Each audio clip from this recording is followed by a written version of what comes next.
Hello, this is Jamileh Daoud. I'm going to talk about intercultural communicative competence, and I hope that you will enjoy the video with me. At the age of globalization, the world is becoming like a small village, and learning language isn't enough for successful communication with people from different cultures. So, we have to integrate culture in foreign language learning and teaching. Because of the worldwide contacts between companies, organizations, and individuals around the world, intercultural competence has become a requirement for many studies and jobs around the world. Intercultural competence refers to the ability to communicate effectively and appropriately with people from other cultures. Appropriately means making no significant violation of people's rules, norms, and expectation of the relationship between them. So, the goal of having intercultural competence is to gain confidence and the proficiency while dealing with all people. Now I'm going to talk about intercultural communicative competence according to the model I am using here, and it has 4 dimensions.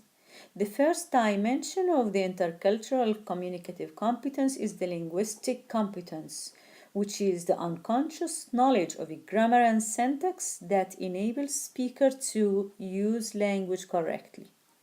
The second dimension is the sociolinguistic competence, which is the ability to interpret the social meaning of linguistic variety and use language with appropriate social meaning.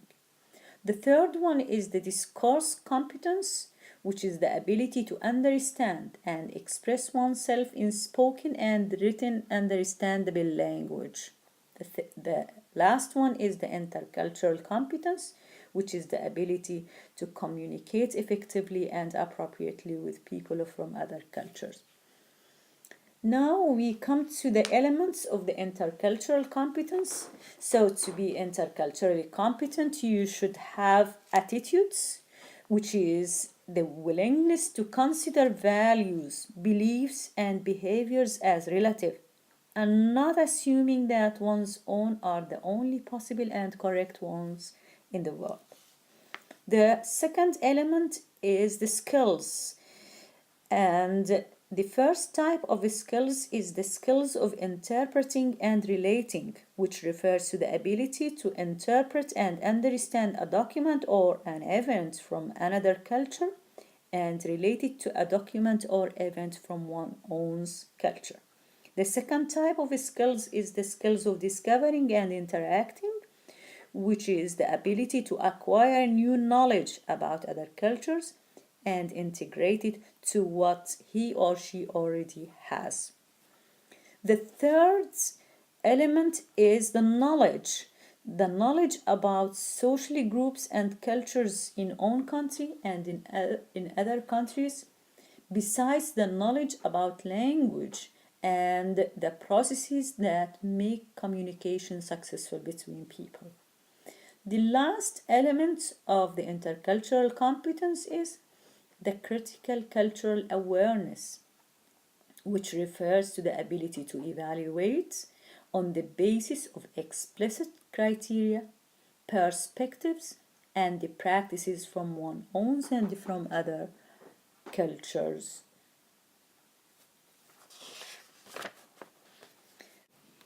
And remember, to be interculturally competent person, you must have empathy toward people and try to understand and respect their behavior and ways of thinking.